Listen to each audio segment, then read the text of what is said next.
এটা অনেকেই জানে না যে এটা কত বড় একটা ঐতিহাসিক জায়গা। আমি এইবার এই পুরা ঢাকা 18 প্রতি একটা বিশেষভাবে শ্রদ্ধাশীল হবার কারণ পাই এই জন্যে যে গত বছরের যে অভ্যুত্থান 15 বছর ব্যাপী এখানে বসে থাকা স্বৈরতন্ত্রকে উৎখাত করে গণতন্ত্রের যাত্রাপথকে সুগম করেছে, এই উত্তর এলাকাটা ছিল তার প্রবেশদ্বার। এখানে অসাধারণ লড়াই হয়েছে, মানুষের অনবদ্য ত্যাগ হয়েছে, জীবনদান হয়েছে।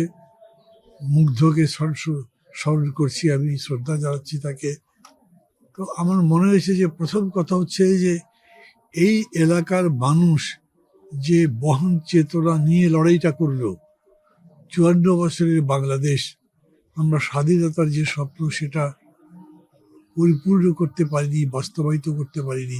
সেই লড়াইকে জাগরুক রাখা, লড়াইকে বহাল রাখা, আমি মনে করেছি এই নির্বাচন সেই লড়াইয়ের একটা অংশ। সেই লড়াইটা চালু রাখতে হবে।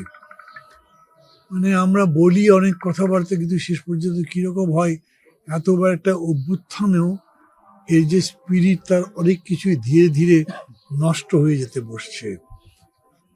আমরা বলেছিলাম একটা বৈষম্যহীন সমাজ করব, সেটা করতে পারছি না। একটা দুর্নীতিমুক্ত সমাজ করতে পারবো, সেটা করতে পারিনি। একটা পরিপূর্ণ সংস্কার, অন্তত বাসযোগ্য একটা ভূমি তৈরি করবার জন্য সংস্কার, সেটা হয়নি। এখনো প্রচণ্ড পরিমাণে চাঁদাবাজি আছে, প্রচণ্ড রকম দখলদারিত্ব আছে। এখন পর্যন্ত রাজনীতিতে পরিশীলিত কোনো কিছু আসা তো দূরের কথা, বরঞ্চ রাজনীতিতে মানে আগের কায়দাই চলছে। প্রথম এই জন্যে মনে করছি এই পুরো ধারাটা বদলে দিতে হবে। অতএব আমি স্লোগানটা চালু করতে চাই, এই নির্বাচনের মূল লক্ষ্যই হোক বাংলাদেশকে বদলে দেওয়ার। স্লোগান হোক বদলে দাও বাংলাদেশ।